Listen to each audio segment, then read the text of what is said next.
Don't you? Yeah, don't you have it bounce? Yeah. But then it's bouncing on that. But yeah. Yeah, your setup is more. Your lighting setup is more legit than mine. Mine's literally just like copy paper taped over like LED lamps Oh my gosh. just to diffuse it. Like this is actually warmer. Oh than my the god, one you over just there. took like a printer paper on top of. Yeah. Oh my god.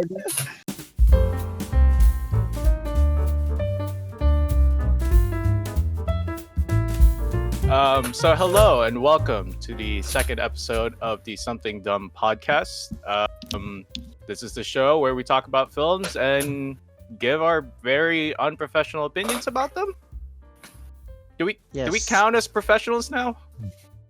We're like studying our stuff. Do we count as No, sir. No? No. Well, you know what? I put my glasses on No. just to feel professional because we're gonna be talking about a lot of things today. Going over some of the four main topics, I should say, other than what is the title of this podcast, which is the Eternal Sunshine review. Four topics we have for today is favorite movies you've seen in the past week. That's kind of just our standard. Trying to make that a standard just because I'm curious to what you guys have been watching. Favorite holiday movies, since this episode will be coming out on January 2nd, from what I believe. So kind of just going over what we've seen or we like to rewatch for the holidays. Next one is your top pick for a movie that came out in 2020, and then Eternal Sunshine. So let's start off with favorite movies you've seen in the past week. I know we all watch. No, I shouldn't say we all watch. I know you guys watch like a lot of movies in your free time. So this is a question I always like to ask. Let's start with Nick, because I feel like Nick always watches movies I've never heard of. So Nick, tell us about your favorite movie that you've seen in the past week. All right. It's not my favorite movie that I've seen in the past week. It's just the only one I finished.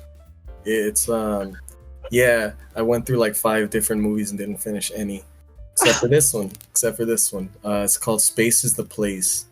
It's a 1974 like avant-garde jazz, fucking weird movie. Sun Ra stars in it. It's like experimental jazz.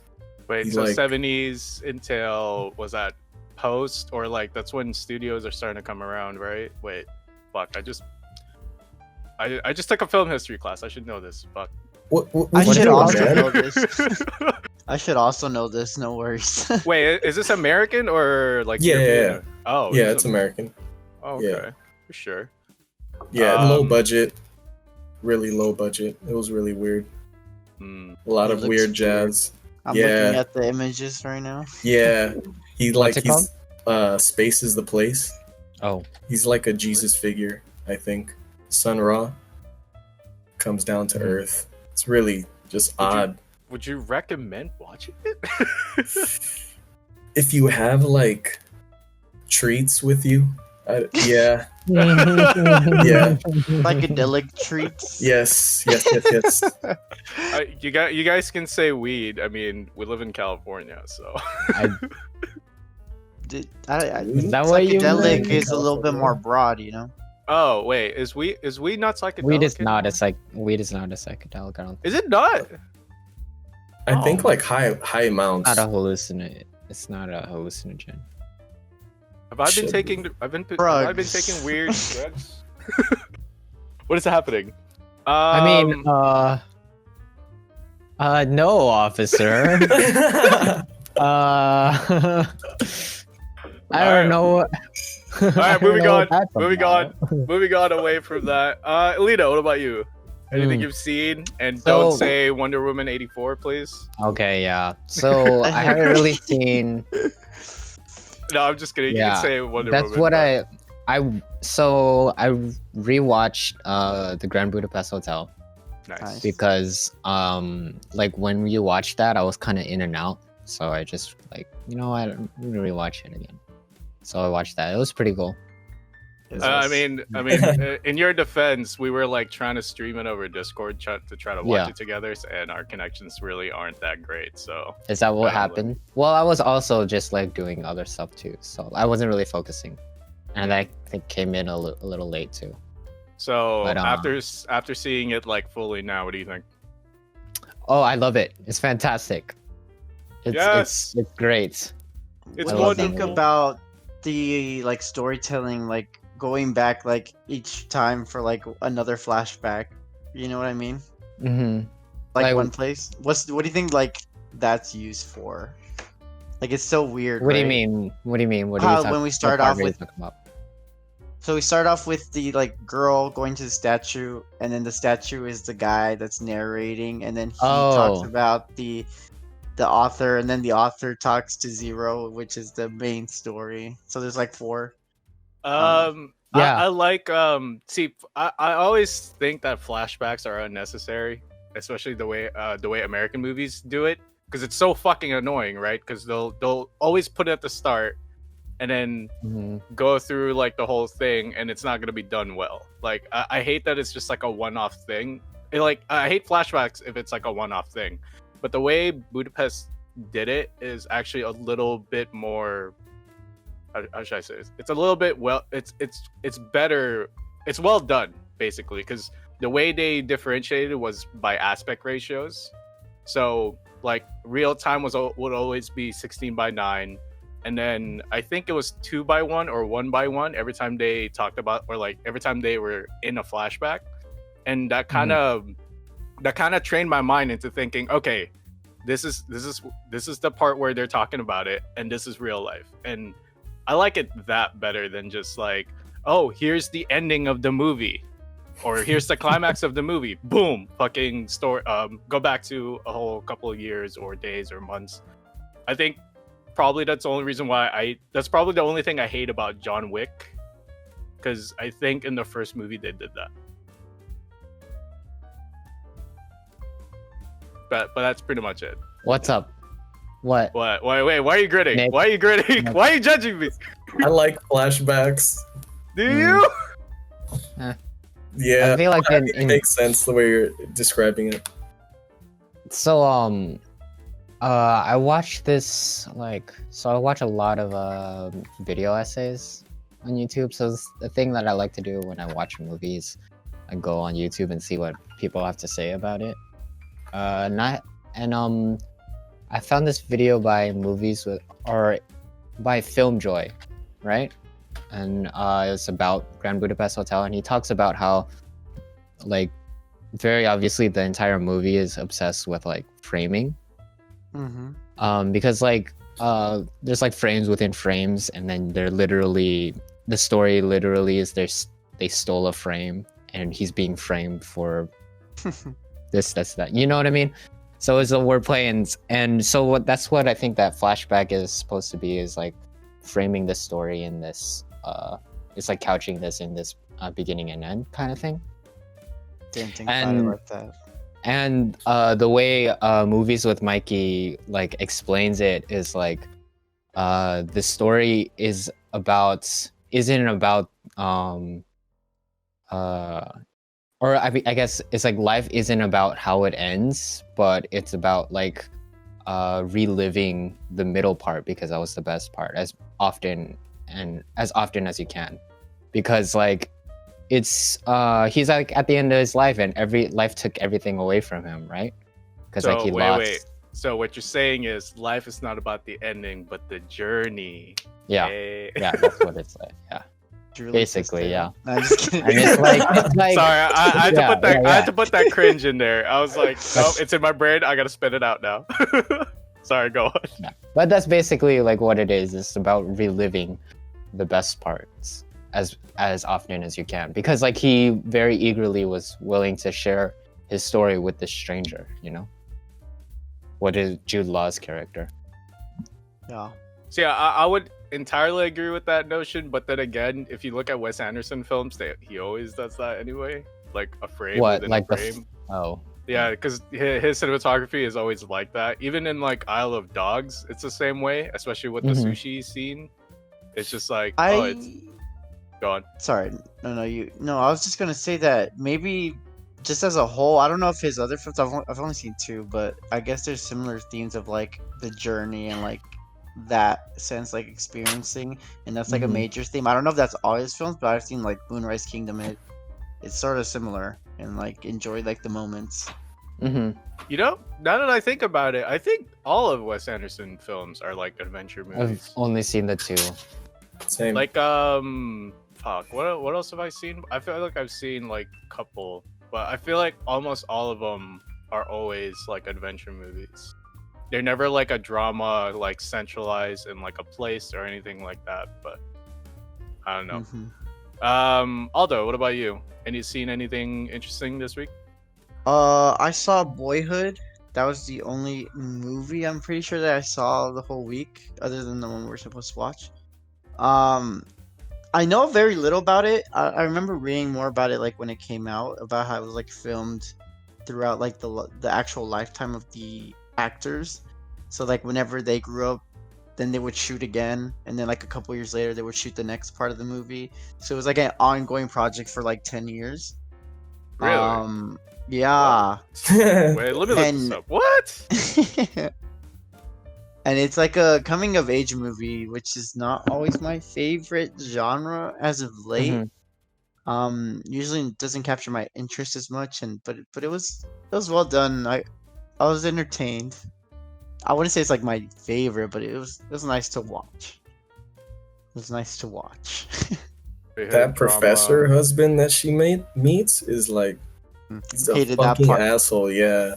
It's so funny, like she talks about how it's like, I always get married to drunks, and then I was like, I knew when she's marrying the army guy, I was like, not Yeah. again, not again. Yeah. I was like, What? fuck, man. Okay. Yeah. That sounds saucy as fuck. I wanna watch this now. Yeah, It's it's on really Amazon. like each part of their lives is really like slice of life. Like Mm. that's how I felt about it. Like, and I mean that's the way in which it was filmed. Also, kind of is the way it's portrayed. So I think that was pretty cool. How was Um, it? How was it filmed? Like Just like shoot. I want to say like in like 20-minute segments, they have like the part of the life, and then the next 20 minutes they're like 2 years older or 3 years older, and then it keeps going Oh. like that for the movie's almost 3 hours long, I think. But oh, yeah. but it's like the timeline within the movie is like years. Basically.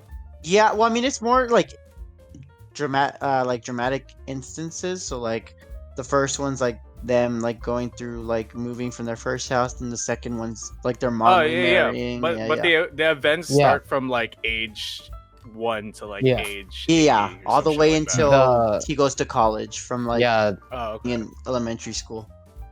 That's interesting. Okay. the description says over the course of 12 years. So it's 12 years. Okay. That's an interesting because that's not common, right? For age like coming of age stories, because it's always No. like within It's like usually- it's like a period of time of adolescence. That's Mhm. usually like what they like coming of age stories. That's usually done. Mhm. Obviously, there are exceptions, but okay. This is like multiple coming of age stories. 'Cause it's like Oh, different okay. periods of him coming of age, you know? Like him going to elementary school, him going to middle school, going to high school, going to college. Like, Yeah. yeah. I like but the idea. Oh, no, you go. right. Yeah, I like You the idea of that because, like I guess I feel like there's this notion in movies, especially coming of age stories, where it's like, life events or like you grow up like at a certain point. You know what I mean? Like there's like a definitive moment where you like are growing up or you're coming of age, basically. But in reality, it's like multiple. but in points your reality- life. Yeah, in reality, it's a process, and it's like if truly like you shouldn't ever stop growing up, you know? So does that True. mean you peak after you gone to college? And that's when you stop coming of age. Only It means you never peak, man. Never peak. Yeah, that's true. That's true. Yeah, fair play. Movie I watched this week that I'm gonna push because I highly recommend it is Kung Fu Hustle. Is that the soccer Okay. one? No, that's Shaolin Soccer. There's a big difference. What's Kung Fu Hustle? I feel So- like I've heard of this. So like growing up, right? My dad would always watch these Chinese action movies with like Jackie Mhm. Chan and Jet Li and shit. So for some reason, I always gravitate to them now. And I saw Kung Fu Hustle for the first time maybe like 2 years ago, and I'm like, this is my jam. Holy shit! I need everything. I love everything about this. To like how ridiculous it is. To like, it's like if you took an action movie and have comic book like aspects to it, but without like the graphics. That's basically what it feels like. I don't know if you guys seen Chinese action movies before, like back in like early 2000s or 90s. I feel like I've seen clips, but not like a whole movie. Yeah. Yeah. But yeah, if you guys are ever curious, by all means, do delve into that genre because it's weird, but Nick, it's I entertaining. feel like there were like 2 or 3 guys in our class that we met in that were like super into that, and like every time we would have class they'd talk about those type of movies. What are their names? Yeah, please? I don't remember their names. I would like to be their friend, please. They Be did my a friend. whole what is it, that silent movie project? Yeah, they did a silent movie. Yeah. But Kung Fu all Hustle. like, what? There was like a little Yeah. clique of them. Yeah. That sounds dope. I want to be Yeah. in that clique. That sounds fun. They were cool. But moving on. Since holidays kind of just passed, and I was curious to what like you guys' go-to holiday movies are, because I know I got my own. I've drunkenly mentioned before to like maybe Alino and maybe Aldo that High School Musical used to be my holiday movie. Yeah, no, Nick, I've never heard that before. Nick. No judgments, man. Just I'm surprised. Yeah, He's okay, so it was Alito. So it was Nice Alito. Yeah. Love the poster. I used to like I think 7th grade. I put it in my my iPod. You can see That- it in the mirror. Oh my god. That cinematography. Hell yeah. No, but yeah, I had an iPod when I was in like 7th grade, and I figured out really young that I could put movies in it. So I put High School Musical and High School Musical Oh 2 my in it. god. And it was the shit. Great double So- feature. Yeah. Hell yeah, dude! I'll be like in class just watching that shit. I'm like, but yeah, I'm curious to what you guys feel are like- like your go-to holiday movies. What I feel like that's a weird go-to holiday movie though, because like it begins. the second one is in the summer. okay. I will It's a argue summer about movie. this. Okay. High School Musical starts with in them Christmas. Yeah. yeah. So it's a Christmas movie. Okay. Fight me. just like how Die Hard is a Christmas movie. Fucking Okay. fight me. But anyway, Alina, start with you. What's your go-to? Okay. So already I went. don't really, huh? No, he said he already went. Your turn. So I don't really have like a go-to holiday movie or anything like that, or like something I come back to all the time, because I feel like I'm just not like idealistic or romantic in that sense about like Christmas time or family or whatever. I don't know. That's just not my vibe. That I don't know, sounds it's like just not me. doomer talk to me, bro. What the It's just not me. fuck? Maybe it's the trauma. I don't know, but I don't really have anything. Well, I mean, Uh, holiday like it doesn't necessarily have to be like you go back to all the time. I guess I should rephrase the question for you is just like what's your most memorable holiday movie? yeah, see. that's so like I don't Like, like no, none at the all. typical none. Like so I don't like the typical movies None like of them. fucking like Elf or whatever or Rudolph or I don't really like those movies. So, but not to mention Film Joy like twice in one episode, but he did a special Sponsored. movies with Mikey about Christmas movies, and basically he did like a rating system of like how Christmas is a movie, right? So on a scale of 0 to 100, and there's like categories on which a movie can score about how Christmas it is, and Iron Man 3 scored like a 50-ish or something like that. Wait, why? Because he like he gets driven out of his like home like around Christmas time in the winter, Did you watch the movie? I've seen all three films. That's why I'm like, Yeah. so confused right now. So like he kind of he gets driven out of his home by the Mandarin, right? The Mandarin. Around the Mandarin in like the winter time, and then he meets that one kid, right? And it's during the Christmas time, and they're like kind of having a moment of like a bonding moment. So that's basically what the point, like how it captured all of its points is like, it's this time of like discovering who you are or whatever, so or coming back to that just means that a Christmas movie just has to have feels and set around Christmas time. Yeah. Wait, no, And what? that kind of makes sense. You just argued for High School Musical. I know, that's why. I know, that's why. Same logic. No. I know, that's why I was like, wait a minute, why am I arguing against this? I'm totally for this argument. I'll send you the video of where he describes the scale. It's a good watch. Aldo, what about you? Favorite holiday movie? Pretty much same boat as Alito. I don't Y'all know. don't have Christmas spirit? What's wrong with y'all? Crazy. It's crazy. Okay, so when I was a kid, this is really embarrassing, but Yeah, I have to say, the Harold and Kumar movie, the Harold and Kumar, the 3D one, the last one I think that came out, that was saying Christmas time. It was like a Christmas movie, I'm pretty sure. I watched that when I was like a teen. That's like the closest thing to a Christmas movie that I've seen that was actually entertaining. So it's pretty sad. funny. This is so sad. None Yeah, of you but have that's Christmas cheer. Harold What and the Kumar. Like, no one's gonna mention like Nightmare Before Christmas or like I've Christmas seen Story it. or like don't like it that much. mean, Grandma it's a Gets good Run movie, Over by but, like- Reindeer. A No, Wonderful Life, is that one, right? or that too. Yeah. Wait, Nick, Like, please I've save the Christmas cheer, Nick. Please, Jesus. please tell me you're not like them. No, I'm not. Okay, thank God. But still, I think it's an accurate freaking comment on today's society. Fuck Christmas and holidays. Just kidding. I love Christmas.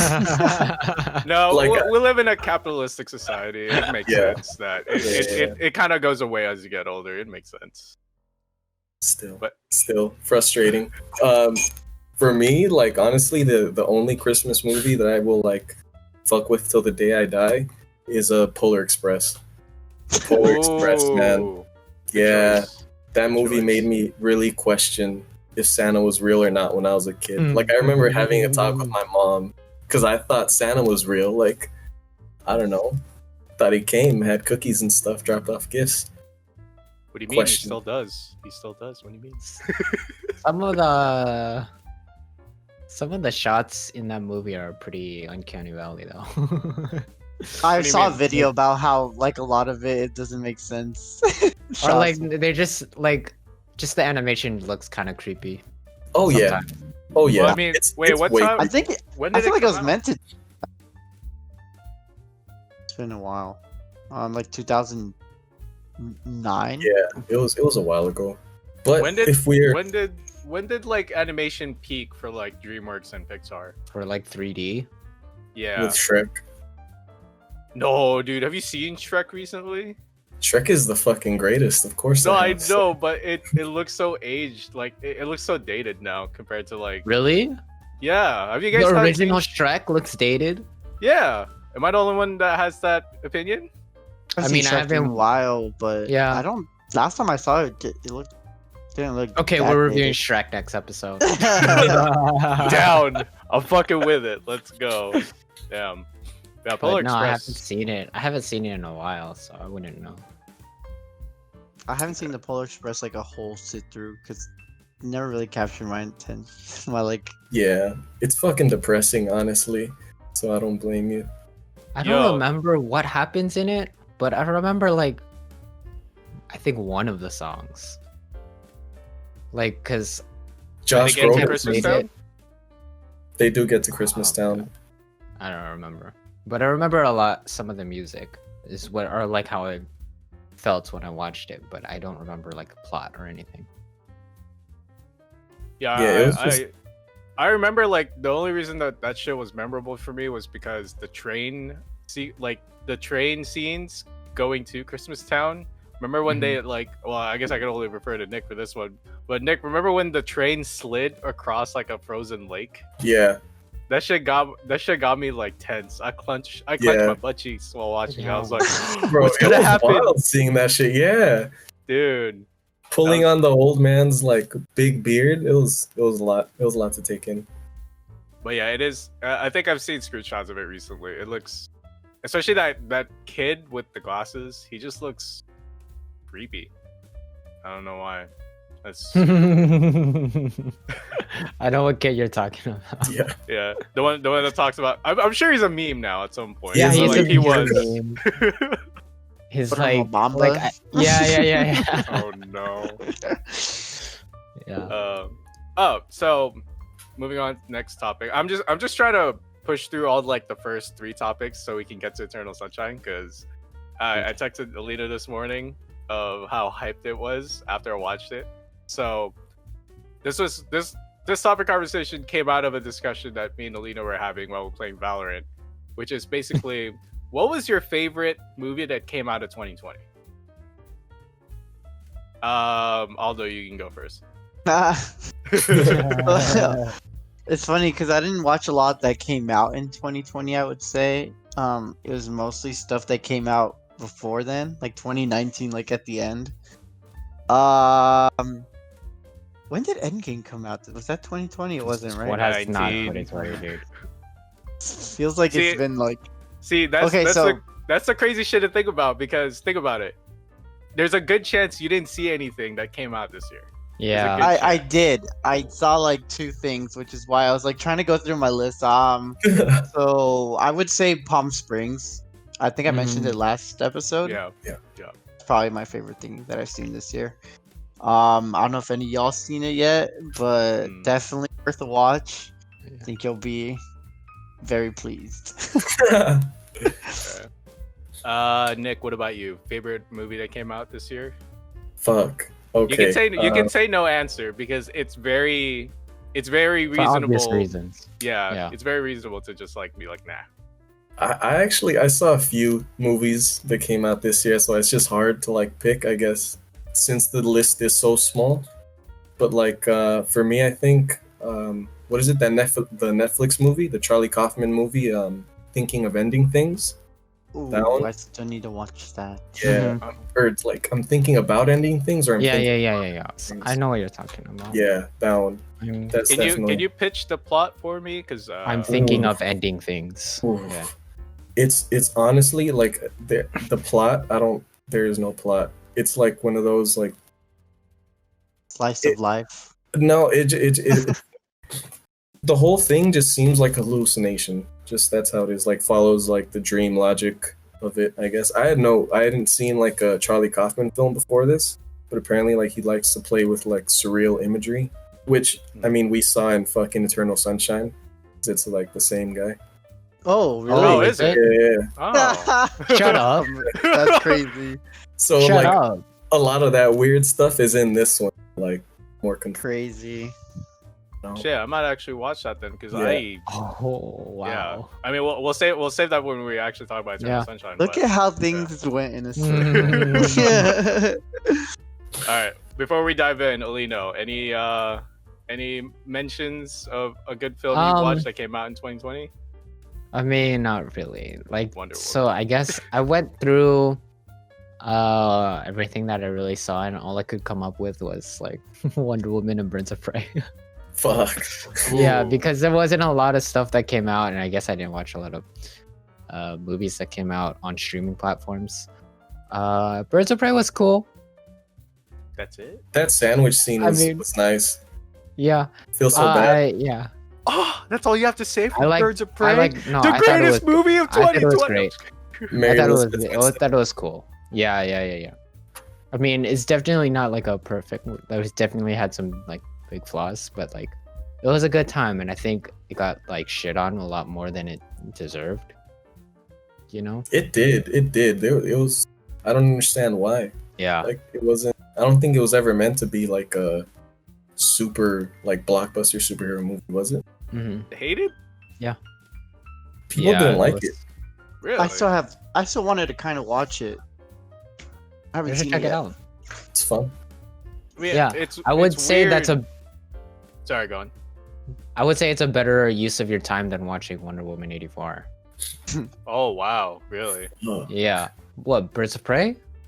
No. Yeah. Well, I mean, I'm just, I say that because it kind of shows what your opinion is for Wonder Woman, which is, I'm assuming, not that great. It's very. It's kind of like, so I feel like the first 2/3 are like decent, like solid, but it kind of falls apart in the third act. And also it's just like very horribly paced. It's like 2.5 hours and it feels so long. Like at a certain point Really? you're just like, wow, really? We're still here? Yeah. It's pretty poorly paced, I would say. But And I this is it's coming from the entertaining guy. enough. This is coming from the guy who liked the Yeah. Lighthouse, right? yeah, Oh wow. and the witch. And oh Yeah. god. Okay. Fuck. Okay. So yeah, but Action movie. yeah, but like I feel like it's entertaining, especially as like background noise. Mm. But like it's not a waste of time, but it's not like, oh, you should go out and watch it right now. An investment of time. Yeah. either. So what you're saying is, That's why I'm saying don't pay Birds of Prey for is it, stream it. Pretty much, like don't rent it out. But if it's in your, if it's included in your subscription, then Yeah. go ahead and watch it. Okay, that makes sense.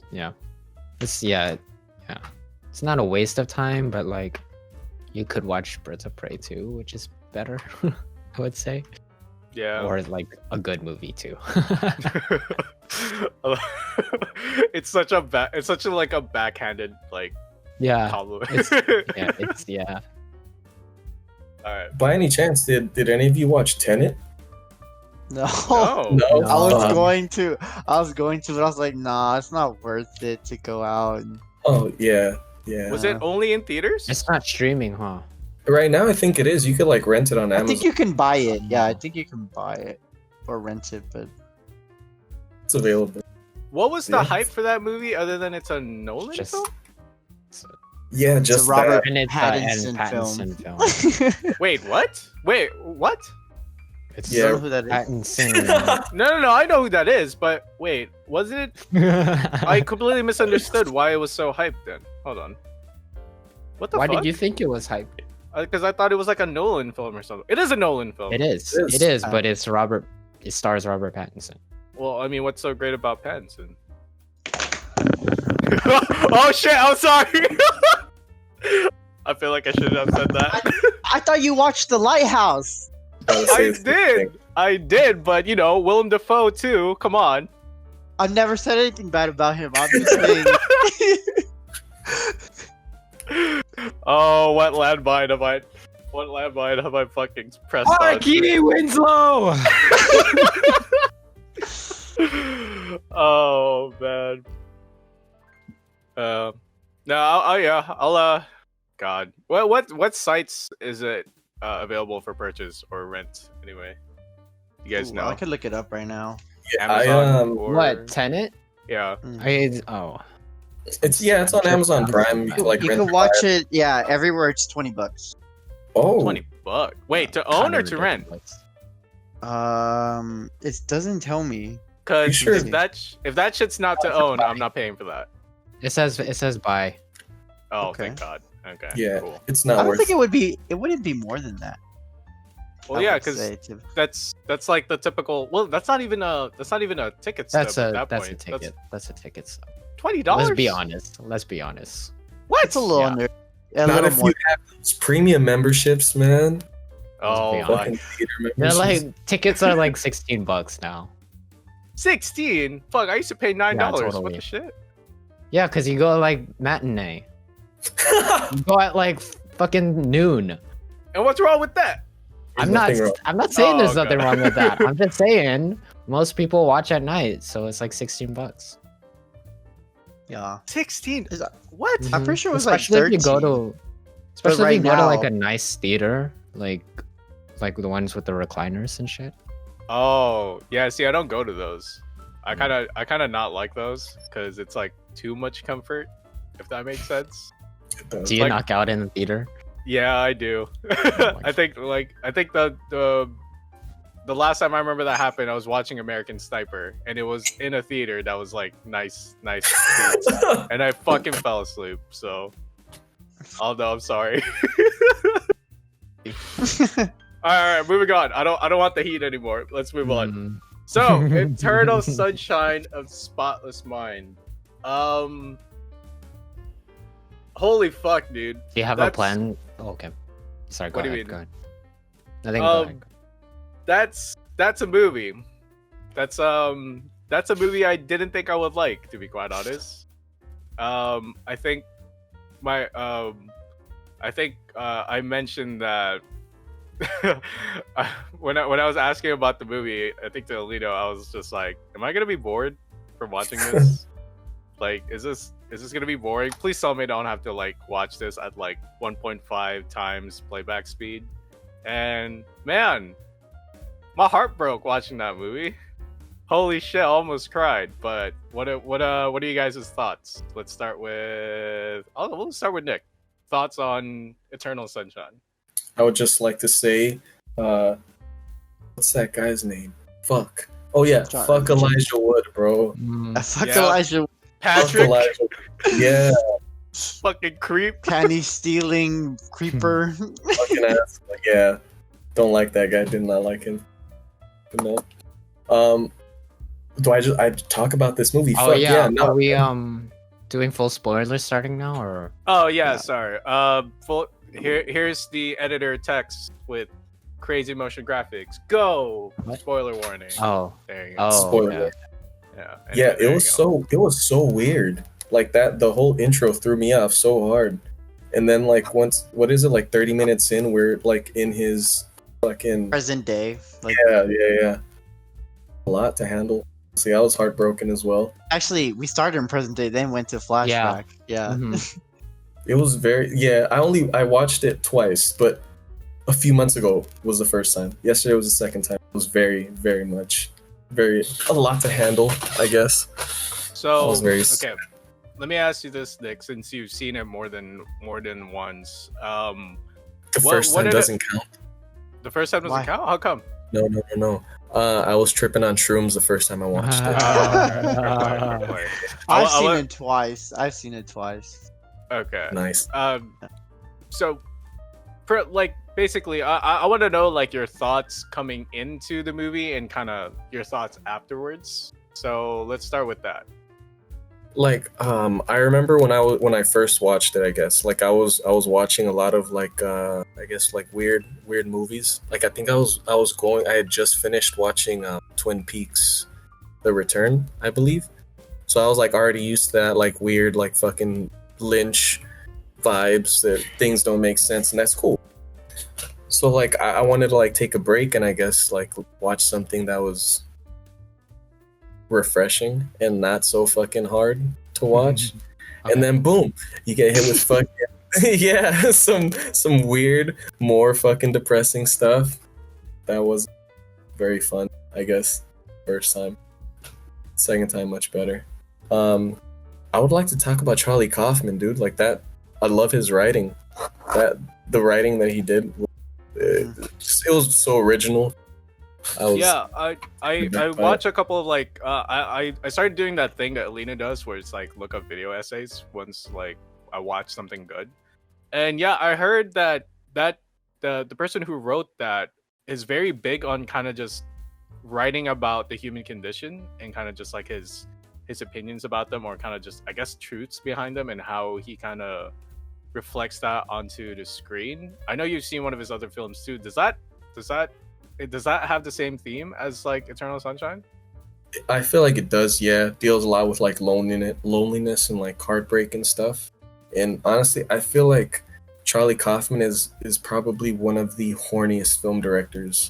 or filmmakers. Horniest. Horniest, man. There's a lot of longing in him. There's a lot of horny filmmakers though, so That is true. It's subtle though. Like I don't know. This is more like that the loner. Horny, Yeah. I Would you say guess. this is like subtle, and then I'm thinking of ending things a little bit more explicit, or he's always subtle in his horniness? I think it was know. subtle at all, especially in Eternal Sunshine. I don't know. I saw some subtlety in this one. It wasn't like too much, but there was certainly like shots when he's like a kid under the table and like her legs were like right there, and then I was like, interesting shot. yeah. No, very, very much so. No, he's actually like I don't know. Like majority of the time I was watching it, and it was hard to like I guess not connect with the main character. If I could like comment on that, like it was really.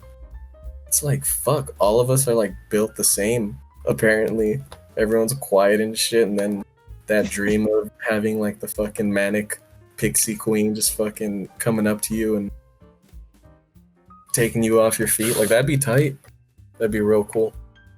But yeah, I think that's why like he's so I don't know, at least like I've seen that he's I would say he's horny for that reason, just because that fantasy I guess lives in I'm thinking of ending as well.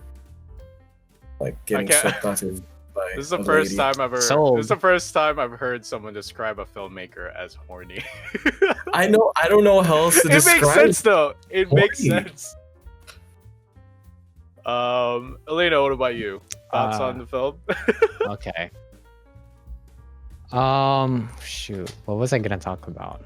I know you like to talk about more of the philosophical stuff about films. I mean, so- yeah. Well, so I really liked the how you were describing Nick about the manic pixie dream girl.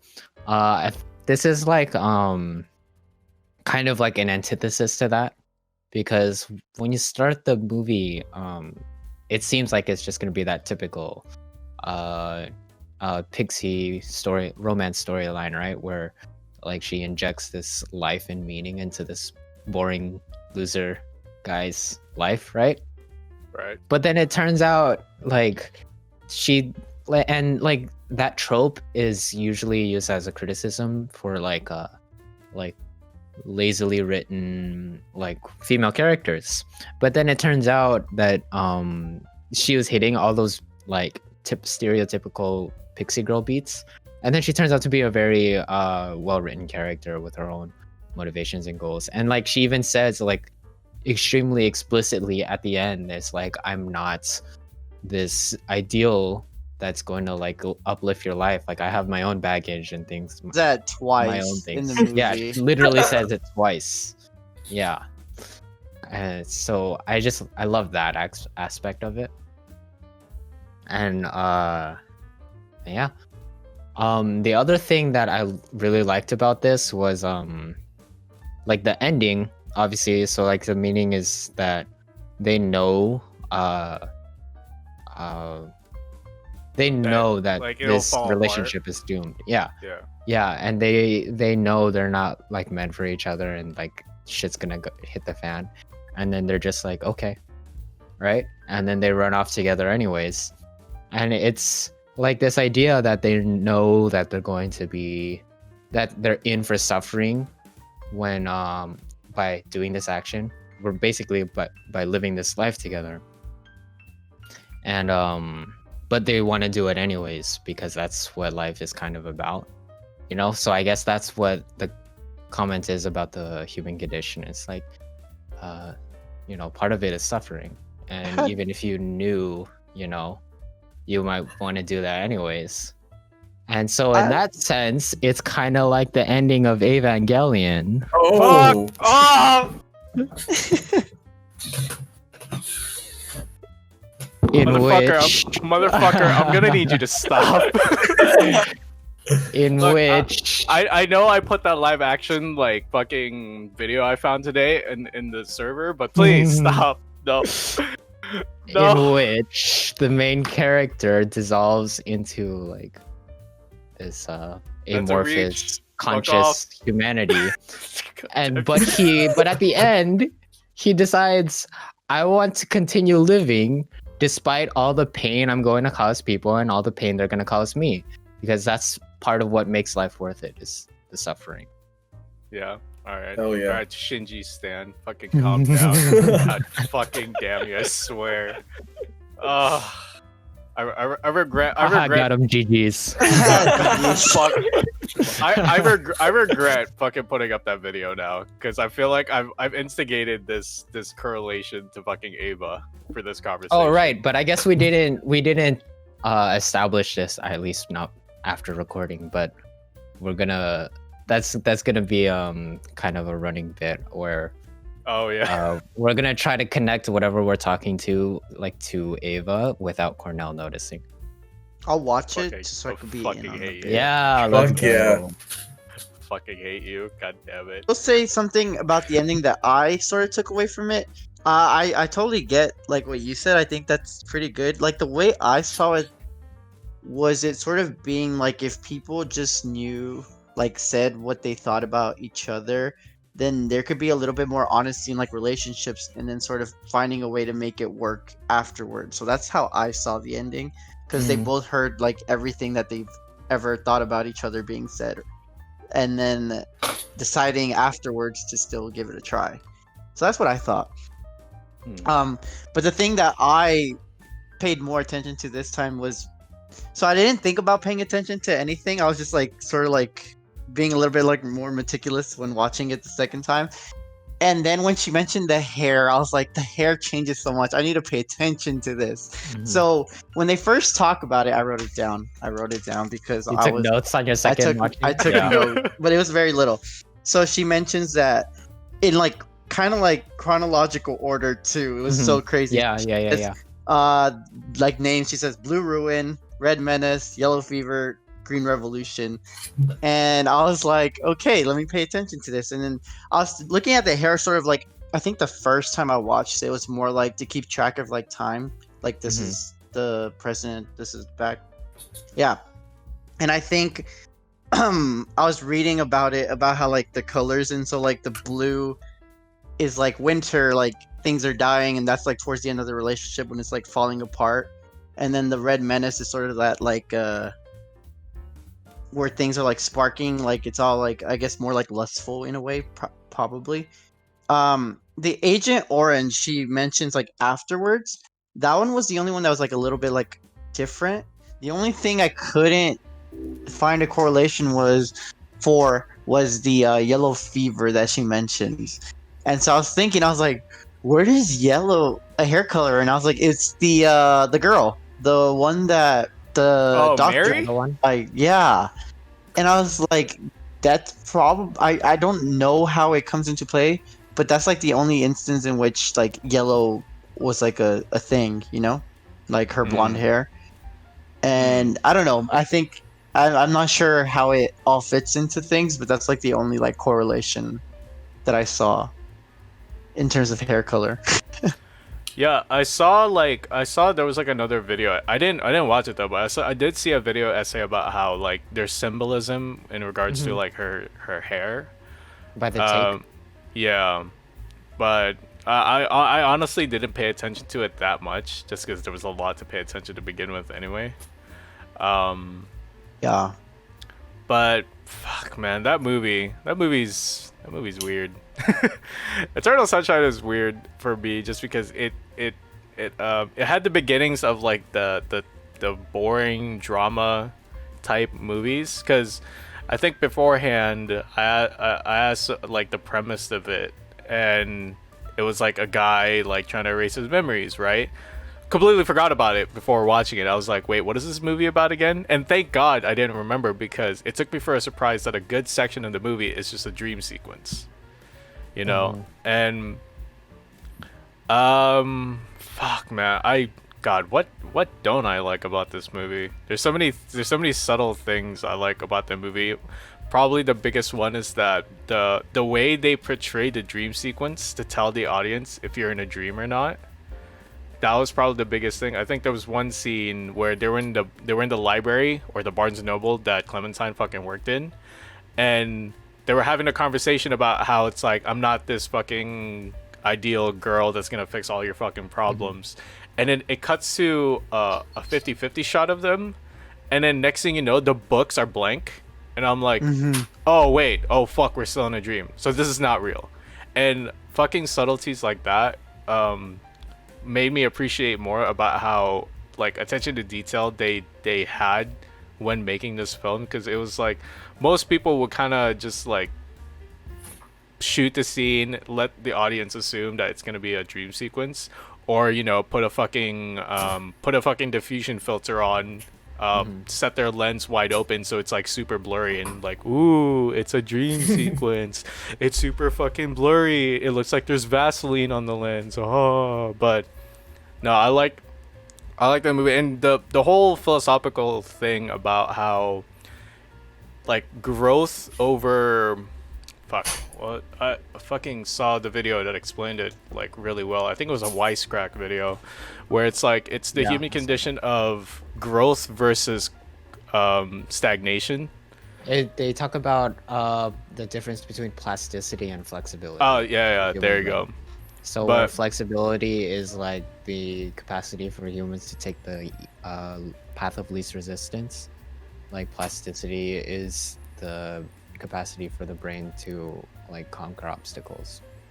Yeah, and that like when that explanation, when you know, I watched the video and kind of thought about it after I've seen it. It's a pretty good message if you think about it, because fuck man, do you want to kind of just, you know, completely like make yourself as society friendly as possible and kind of just like make everything in the easy way, or do you want to take like the road less traveled? And you know, I think one of the greatest things about like for some people who are fortunate enough to just like be stuck at home during quarantine, like people will start feeling like, man, everyday life with no exciting things or no challenges kind of fucking sucks. You know, it's like there's no challenges. Like I think this is the first time in many years of me going to school that I dread vacation. Because I would much rather be in a semester right now than be in vacation, because at least in like a semester I can challenge myself to do things that I don't want to do. Like I hate schoolwork for the most part, but it's like it's just like a motivating like force in your life to actually do something and be stressed something about. Because if you're not stressed about anything in life, that's kind of that's boring as fuck, man. I don't want that. I want to be challenged, like at least like, I was gonna say every day, but fuck that. At least like once a month or something. Like there's like on some level, yeah. Yeah, there has to be like, life can't just be all happy and dreams and all that bullshit. No, challenges are all the part of it, and that's like the biggest takeaway I got from this film, and the way it was told too by this like kind of like awkward introvert like protagonist with like this crazy wild card type of like love interest, and how they kind of like interact with each other, what they serve as kind of like, you know, the good and the bad things like they serve to each other is kind of smart, because it's like, if you think about it, that's kind of what love is. Like you meet someone, it's all fireworks, and then it goes downhill, and then that's the whole cycle of life. I mean, some people will probably kind of, you know, have like very different like circumstances to where, you know, they get the happy ending, but for the most of us, it's like, yeah, no, this is how life is. We find a new thing, it gets us really excited, and then we're bored about it. That's why I like the quote in the movie. It's like Eternal Sunshine of the Spotless Mind. How, I forgot the quote, but it's like how happy are they for being like, you'll be really happy if like there's no spots in your mind, but you know, are you really alive though? Yeah. Like fuck that, no. But yeah. Sorry, I just went a whole rant. No, But yeah, you're good. I surprise it, as much as I hate drama in films, I actually really like this movie. Because The movie made me kind of think about, it's gonna sound weird, but like something that one of my exes told me, and they were describing something as like, even though like things kind of went shitty, like if I would do it again if I had a chance. And I don't know if you guys feel the same way about like your like past relationships. Always, but, like, yeah. Nope. like, blank slate, you lost everything. Like, do you think you would do it again? No. You know, Yeah. it's like, No. maybe think about that. Not necessarily I feel that way, but that's what I thought of when I saw them running off with each other. Yeah. See, I think like here's the thing, right? I've had a similar relationship like that where it's like, you know, it's like a vicious cycle of like, kind of like, oh, there's clearly chemistry, but it will always go downhill every time we get together, right? And I think for the most part, my takeaway from this is that you can't just erase your memories, because that defeats the purpose of going through that bullshit. You know, because like let's face it, right? When you encounter with someone, like intimate or not, you know you're gonna have like, if that person is not healthy for your life, it's not gonna be healthy to just keep coming back to them. You know, like there's some, at some point you kind of have to tell yourself, yeah, cut it off. It's not healthy. I'm more stressed than happy being in a relationship with you, and it's like there's no point. You know, that's the biggest kind of like boomer knowledge that I've gotten from like people who are telling me like, oh, you're young, you'll be fine. It's like, no, fuck you. You'll be fine. Go fuck yourself. You could have told me about this, but no. You're just like, you're young, you'll be fine. Fuck off. Why don't you tell me this bullshit that vicious cycles like this exist? And you could have just given me a heads up. But that is the part that's like part of like old people wisdom that, you know, I've got that I kind of related to as like finishing this film, you know. But the idea of kind of like, would you do it again if it wasn't a clean slate? I don't know, man. Like I get that there's a time and place for everything, and you know, maybe things would have been different if the timing was different, but I don't know, man. People don't change, in my opinion. Or they gradually do, but it's not. They gradually Usually do, but not in the ways that you expect or want. Yeah. Because usually they'll change for themselves, and it's very hard to change to meet the demands of another person. I think that's another thing too. It's like probably the perception of love in this movie was kind of skewed, but I guess it was skewed to the way that it's reflected what is real life, where it's just like love is supposed to be like always kind of like compromising to each other, like your whole life, like your whole life is like that's what love is basically compromising to each other to the fullest. I'm like, no, you're supposed to have your own lives. What are you doing? Why are you guys like the whole? You guys remember that married couple that they're friends with, the dude that's always talking about weed and shit? Yeah. The whole time I was thinking we're supposed to look up to this like two figures as like the ideal relationship. Dude, their marriage is fucked up. Yeah. No. Yeah. Man. There's not really like any type of like good relationship in this story. False. Obama's good relationship. No, I'm just kidding. Just kidding. What? Okay. X plus 2. I'm kidding. Carry the one. I just wanted to say that. I just wanted to throw But something out. yeah, and I think that's kind of intentional too. It's like, you know, these things are messy. Yeah, they like talk about how the boring couple, you know, like, are we gonna be one of those? They're just like sits there. Yeah, that was the And- conversation. Yeah. I don't know, but I think in a way it like talks about how is there something like wrong with that? Like, you know what I mean? Like being one of those couples, if they're both like okay with being that couple, is that okay? Like, is it just the people that aren't okay with it that the problems arise?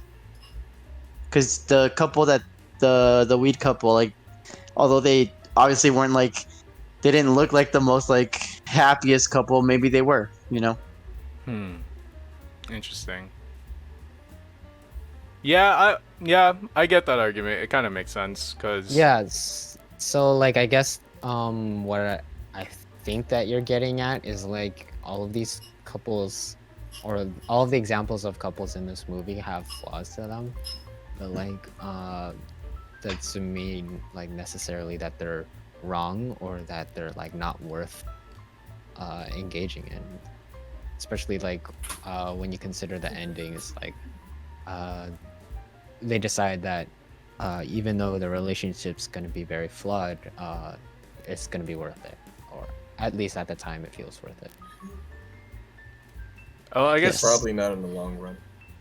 yeah, that's true.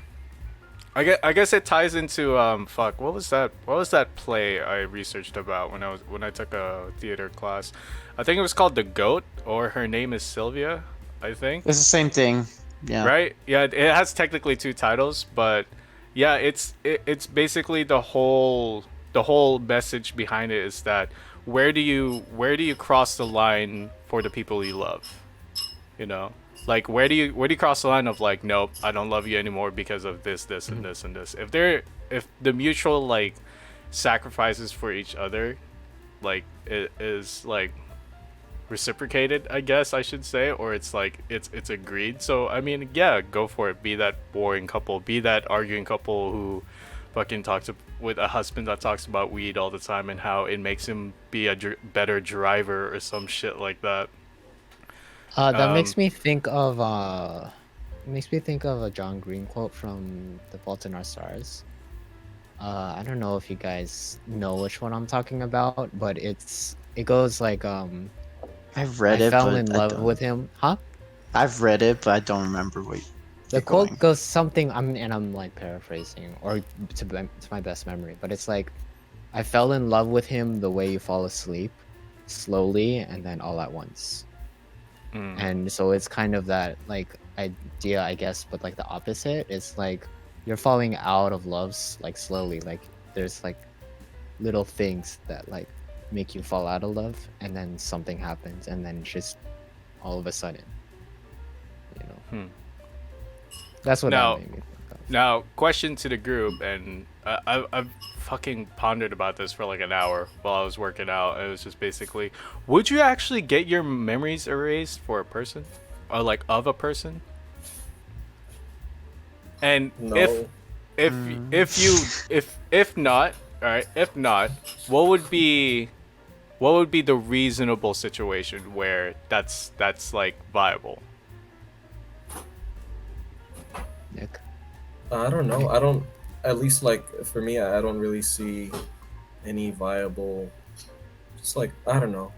I feel like erasing those memories, you're erasing pretty much like everything you felt, everything you've learned from from like whatever you got out of that. I wouldn't do it. I could see like there'd be certain situations where it would be viable, but like in my for me in particular, there wouldn't. Hmm. I want all the pain. Give it to me. Let me have it. Let me hold on to it Hmm. and use it. I guess. Yeah, because it like most of the stuff creatively comes from pain. That's why a lot of films that come out that are like indie films that are really good come from like trauma and pain and stuff like that. Aldo and Lena, what about you guys? Do you see any situation where you think that would be viable?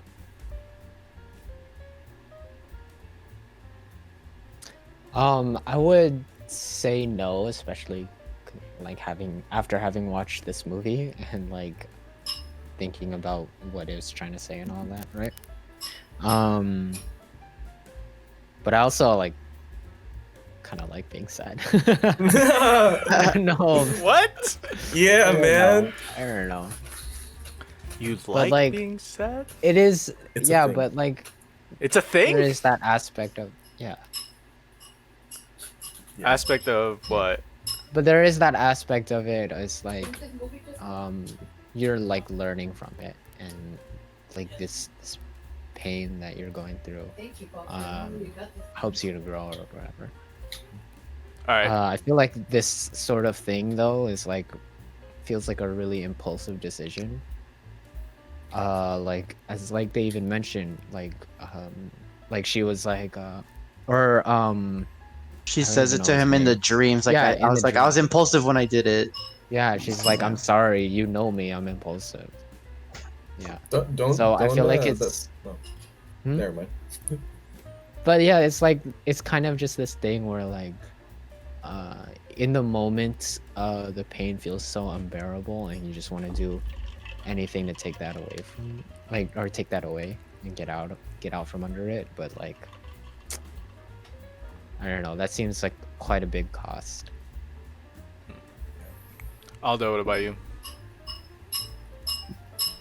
Guess I'm kind of on the same boat as them too. It's like I don't really like I don't really care or wouldn't judge people for choosing like a easy way out, but I think there's a lot to learn from like something you've experienced that you're capable of repeating again if you don't like keep it with you. Okay, now in the Because shallow. Oh, sorry, God. it's like this one part in the movie when this like lady goes in and then she's on the phone. She's like, no, you can't have the operation 3 times in 1 month. When it's like Oh, she's yeah. just repeating it because she keeps doing it. Mhm. You know?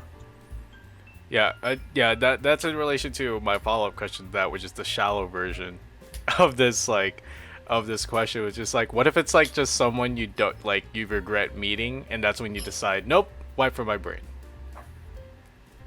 Like it's like a one instance thing. Yeah, because like obviously, right? The whole movie, Oh. that the movie kind of like instigated that this was for like people who want to forget people in their lives who are very like impactful.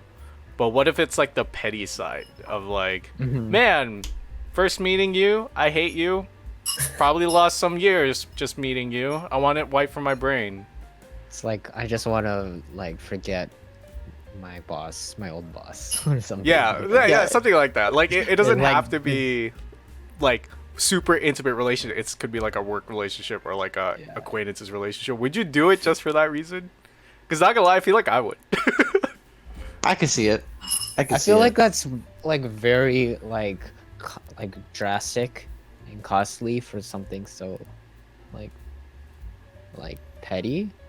I maybe if it was like easily accessible, like I could just flick a switch or something. How much do you think it costs to do that? Well, I mean, what I mean is like it was very like at least the way it was portrayed in the movie, it was very invasive.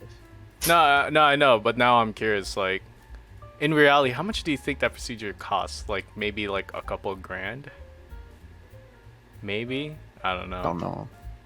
They didn't 'Cause- really like discuss his job or any or he's a greeting card writer? Did they say that? No, right? I think that's a different movie with a manic pixie dream girl.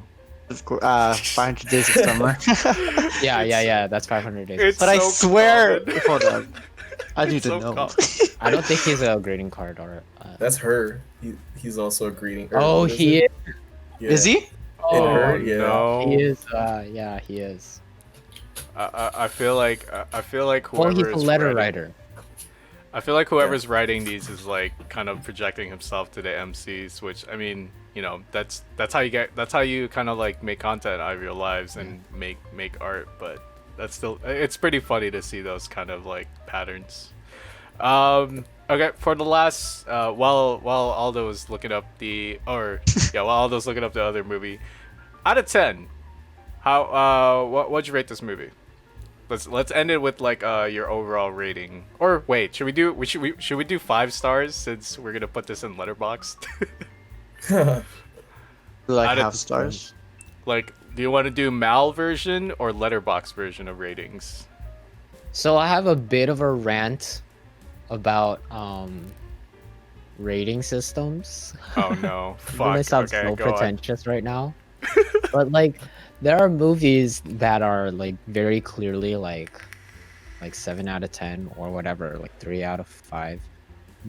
Like both of them are, but like they're also very much not as good as each other. Like one is very clearly better than the other, but they both deserve like this.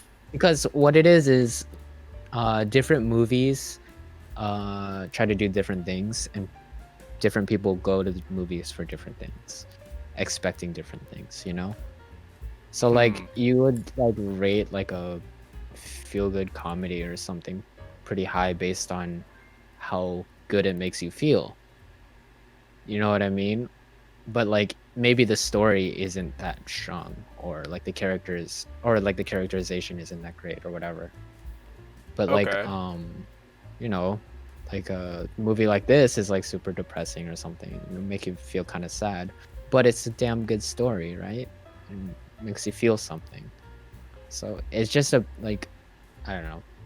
Okay, in that case, then let me propose a new rating system rather than just kind of have one figure to rate the whole movie. Let's do like 3 stages within a movie. So let's rate the plot, let's rate the presentation, and then let's rate, I guess, the message and how effective it is of like portraying that. Would that be a good kind of like? To be clear, don't not super opposed to the 5 out of 5 or out of 10. Like Oh, okay. can do that. That's just my piece on it. I personally think out of 100 is better because I always feel like that helps differentiate Mhm. between like the 8 and like the 3 and 3.5 stars because I feel like sometimes what is like 3.25 stars. Okay. So I think 100 is better because that's better than like saying 8.8, you know, or you just say 88. Okay. Yeah. Well, I mean, if everyone kind of agrees with the notion that we'll judge movies from here on out based on a 100 scale, just so we can do minute kind of like. Okay. So yeah, let's start with Aldo. Out of 100, what do you give this film? I would say 88. I'm usually pretty high. I think it's like a 93, honestly. Really? So what parts of it did you like that didn't give the 100? Honestly, like the only part about it that like differentiates for me to like 100 is how much times I could like rewatch it. Like I think that's the differentiation, like how I differentiate like the 90s in my opinion. Okay. Like the hundreds are like the ones I could watch over and over again. And it's like Okay. I don't know. So Okay. would No, you no, never that rate makes like sense. something high 90s or 100 that you couldn't watch? Is that what you're saying? Probably like 90, like barely. So But okay. yeah. In that case, then would you rate? Wait, fuck. Like, fuck. I was gonna make an example, but it applies to Alino, not Aldo. No, because I was gonna bring up Into the Spider-Verse.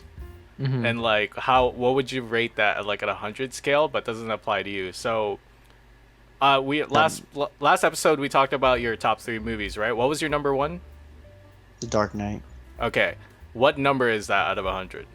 You already know. 100? Fucking 100. You already know. Okay, is that like, is your top 3 all hundreds then?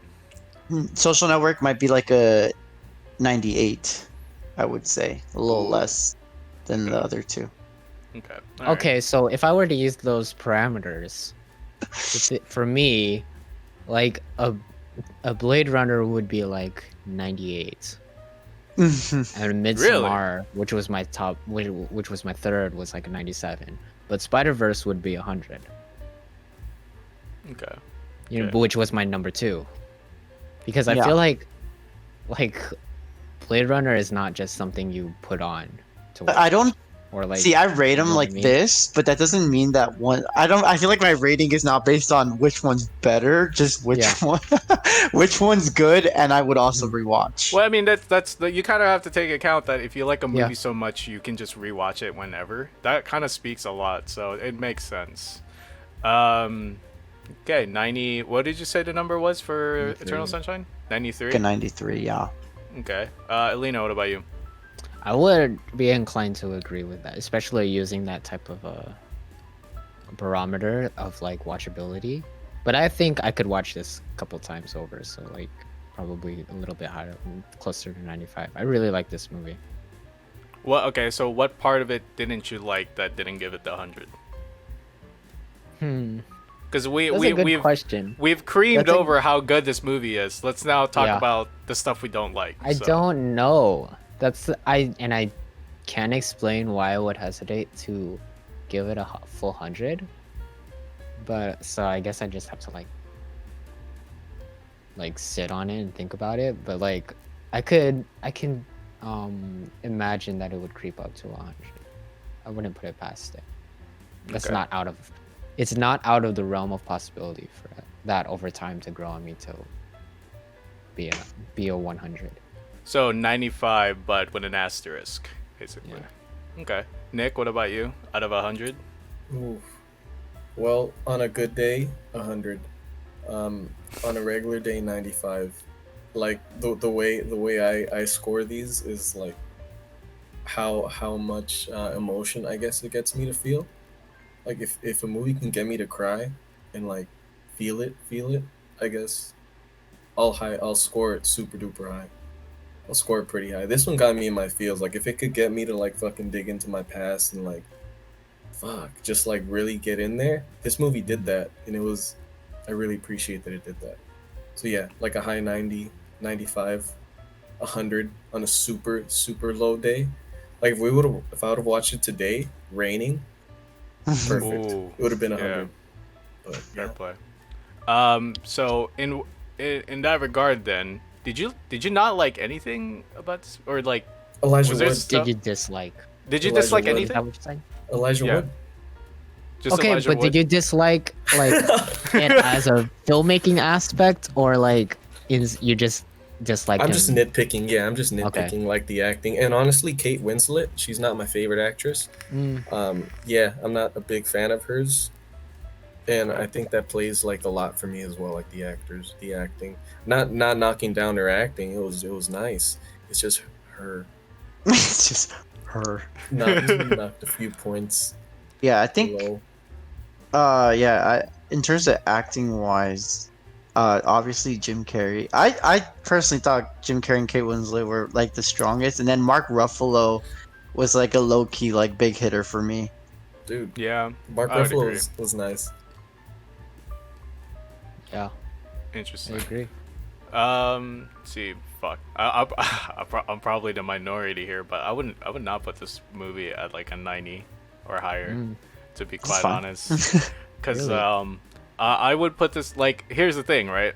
Anything above like 70, I'd recommend. You know, so this is definitely in the recommended, like watch it when you have the chance, because it's a really good fucking movie. But it's an 85 for me, just because I feel like the subplot didn't really do a lot of things other than I feel like the subplot of like Mary and the doctor and Mark Ruffalo and all that bullshit and Patrick, I feel like that wasn't necessary. Like I feel like there was no Like it was just for.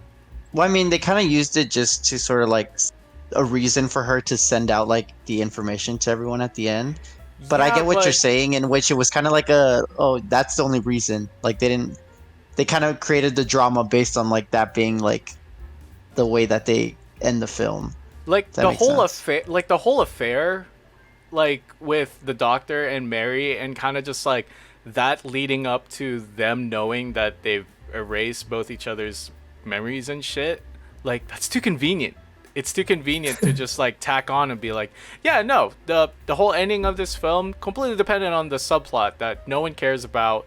They tried to make it like super important by having this like, it's thematically the same because it's about, you know, erasing your memory and kind of like not, and choosing the road frequently traveled then rather than the less traveled. But it's so meh. Like there was no point to it. You could have done that like in a different way where you probably could have done like the whole plot of the main storyline without having that subplot and making the audience care for that subplot, because I feel like they tried too hard for the audience to care about that subplot. But that's just my take. Like everything else about it is perfect. As much as I don't like dramas, it's perfect. But yeah, that subplot really threw me off because I was just like, why did Patrick had to be a creep? Why did there had to be an affair between Doctor and Mary? And I'm just like, I don't know, man. It was weird. I can buy that. Yeah. So I feel like the a lot of the characterization of the Lacuna people, the erasers, I think it was very much meant to make them all be like sleazy and like sketchy people.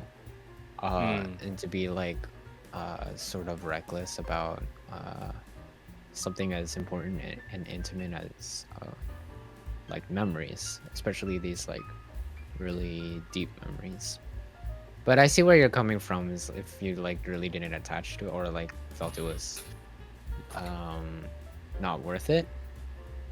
Which made me think of like, what if now we're just kind of spitballing, like speculating or whatever, but I was imagining a scenario where maybe Mary was the only one able to recognize that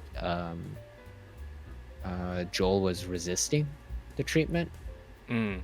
Because like they describe how like it was never they've never had to deal with anything like this, so maybe this is the first instance of somebody fighting back, you know, and then maybe she has a change of heart, so maybe that would have played better, but I don't know.